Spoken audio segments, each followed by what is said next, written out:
5. भारत की विधायिकाओं में महिलाओं के प्रतिनिधित्व की स्थिति क्या है?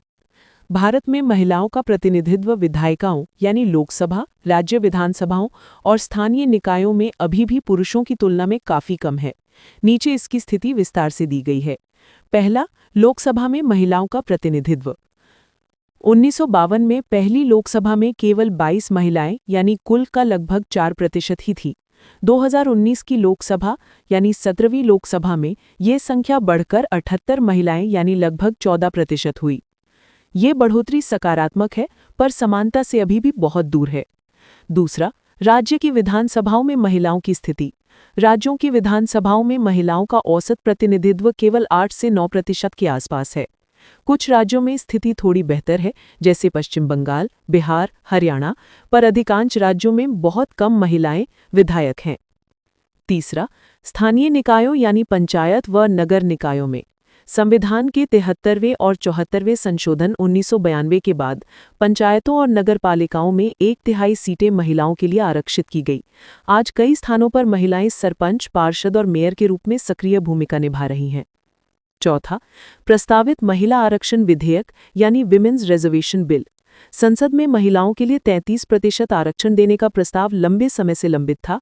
2023 में नारी शक्ति वंदन अधिनियम के रूप में इसे मंजूरी मिली, जिसके तहत लोकसभा और विधानसभाओं में 33% सीटें महिलाओं के लिए आरक्षित की जाएंगी। जनगणना और परिसीमन के बाद लागू होगा।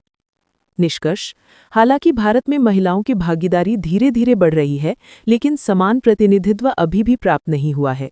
भविष्य में महिला आरक्षण कानून लागू होने से ये स्थिति काफी हद तक सुधरने की उम्मीद। 5. भारत की विधायिकाओं में महिलाओं के प्रतिनिधित्व की स्थिति क्या है? भारत में महिलाओं का प्रतिनिधित्व विधायिकाओं यानी लोकसभा, राज्य विधानसभाओं और स्थानीय निकायों में अभी भी पुरुषों की तुलना में काफी कम है। नीचे इसकी स्थिति विस्तार से दी गई है। पहला, लोकसभा में महिलाओं का प्रतिनिधित्व।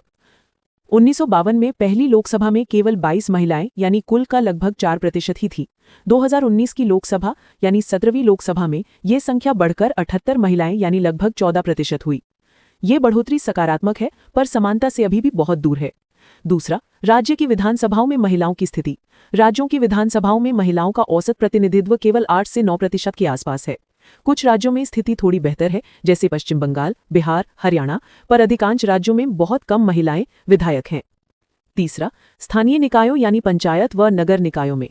संविधान के 73वें और 74वें संशोधन 1992 के बाद पंचायतों और नगरपालिकाओं में 1/3 सीटें महिलाओं के लिए आरक्षित की गई। आज कई स्थानों पर महिलाएं सरपंच, पार्षद और मेयर के रूप में सक्रिय भूमिका निभा रही हैं। चौथा, प्रस्तावित महिला आरक्षण विधेयक यानी विमेन्स रिजर्वेशन बिल।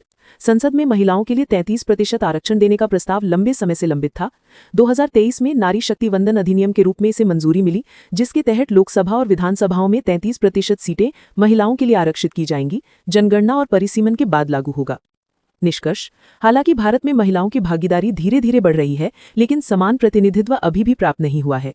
भविष्य में महिला आरक्षण कानून लागू होने से ये स्थिति काफी हद तक सुधरने की उम्मीद।